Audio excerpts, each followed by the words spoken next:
Are you going through a transition right now in life or at work and are surprised by how challenging and stressful the transition is? I'm going to share with you the surprising reason why transitions can be much harder than we expect and how you can make it easier on yourself while maximizing your own growth between ending something and starting something new. I'm Dr. Alicia Granholm of aliciagranholm.com, helping you thrive in your leadership and life. So if you haven't subscribed yet, make sure to hit the subscribe button and bell to be notified every time I post a new video with relevant biblical leadership advice. Every time I go through a transition in life, whether it's big, like having a baby, or small, like buying a new vehicle, I go through this process to make sure I make the most out of every new transition. And if you stay until the end, I'm going to share with you a must-read book about transitions that is especially for you if you're going through a transition right now or change that's particularly stressful or anxiety-inducing. You'll want to make sure to get my book recommendation. It is a must-read. A lot of times during transitions, whether big or small, we get surprised by feelings like anger, anxiety, stress, even an interpersonal meltdown, if you will. And let me just start by saying these feelings, they're normal.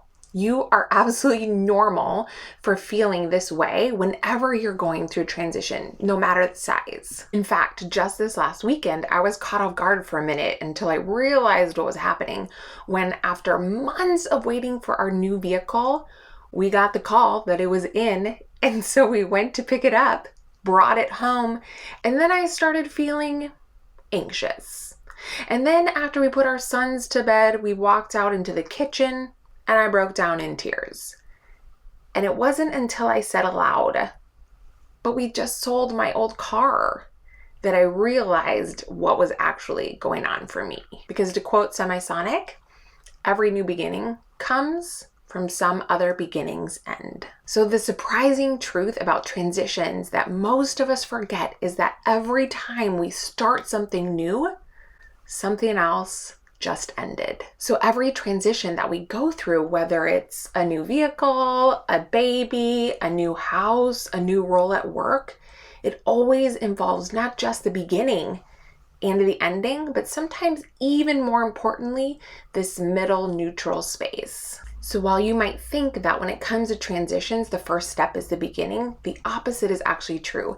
It's the ending that's step one. Because with every new beginning, it actually starts with ending something else. And with every ending comes some amount of loss. And with every loss comes grief. And to a certain extent, the loss that we feel is in part because of who we saw ourselves to be, our identity, as part of that thing that's actually ending. So it's totally normal when a transition actually evokes somewhat of an identity crisis for us. Often as we're starting something new, we can oddly feel out of sync or like we're having this inner struggle or even an interpersonal meltdown as we're going through a season of transition. AKA why I was crying the night that we picked up the car that we had been longing for and waiting for all summer, and it was finally here.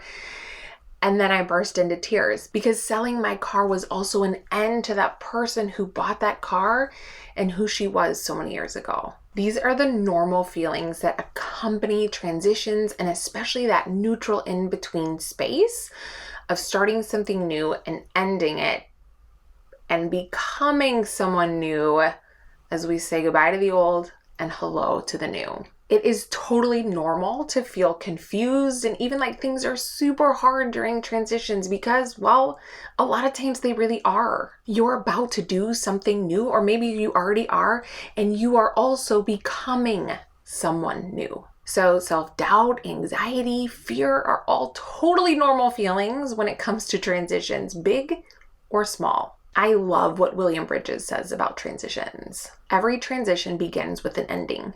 We have to let go of the old thing before we can pick up the new one, not just outwardly, but inwardly, where we keep our connections to people and places that act as definitions of who we are. But because so many of us are actually scared of endings, we want to get through the process and the transition as quickly as possible to start our new thing. And in doing so, we miss that opportunity to pause and really do the inner work that's necessary to become who we need to in order to start something new. Before picking up our new vehicle, I really hadn't spent much time thinking about selling my old car, except thinking about it as a transaction and yep, we need to sell our old car and we can have that as a down payment for our new vehicle. But I did not stop to think about what that would actually mean for me to sell my old car. I just wanted to get through that process as quickly as possible so that we could have our new, bigger, amazing vehicle. But doing anything new requires doing things differently and even being someone different. And we cannot do that without letting go of the old. So part of my sadness in selling my old car was because when I bought that car, my husband and I hadn't even started dating. I was single and I always wanted to be ready for adventure and to be able to go anywhere at a moment's notice, whether it was hiking or rock climbing or canoeing or kayaking or skiing or anything that you could possibly imagine. And so part of selling that car was also letting go of who I used to be years ago, even though I actually haven't been single and kidless for years now. But part of selling that car was also part of continuing to let go of my old identity. See, when we have a better understanding of all that transitions really involved, not just the beginning, but the ending and that in-between phase where a lot of the growth actually happens, then the process of growth and change and disorientation and reorientation can become a welcomed part of transitions rather than being resisted, which is where many of us often find ourselves. And that is why transitions can be so hard, even the small ones, because it's this in-between space where so much of the growth and necessary growth to make the most out of our new beginnings actually happens. And let's be real, sometimes there's no external space for this processing to happen because there's an overlap of when we're ending something and starting something new, like when we start a new job or when we have a kid or when we get married or when we sell an old car and buy a new car. There's often not an actual gap in time between the transitions taking place. So the other thing that we need to do during transitions is to carve out time for ourselves to process. And sometimes this just happens naturally after you put the kids down to bed and find yourself in the kitchen saying, because we sold my old car, and you find yourself crying. And that's always cue. That space to process is needed. And maybe it's because you really liked working with that team, or you really liked working in that space, or you really liked that old home. And maybe that need to process will just happen naturally for you.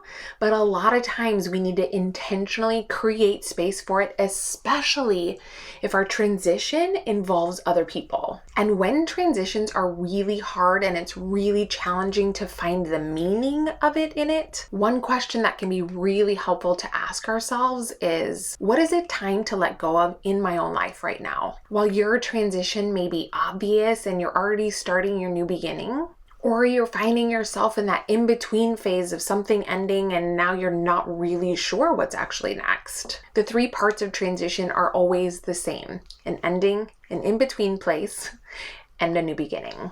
And this process might take a few minutes. It could take a few days. It could take a couple of weeks.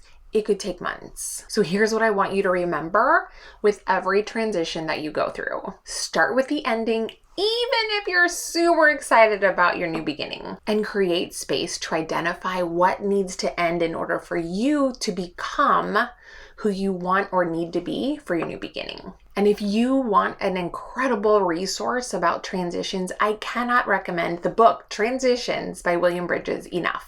I go back to this book time and time again, especially during life's bigger transitions. So now that you know the truth about why it is that transitions, big or small, can be harder than they might seem on the surface, how can you continue to invest in your personal development? Weekly, I share relevant biblical leadership advice and tips so that you can thrive in your leadership and life. So make sure to hit the subscribe button and bell to be notified every time I post a new video. If you like this video, make sure to hit the like button so that more people can see it. Be sure to share it with your friends, and thanks for watching. I'll see you next time.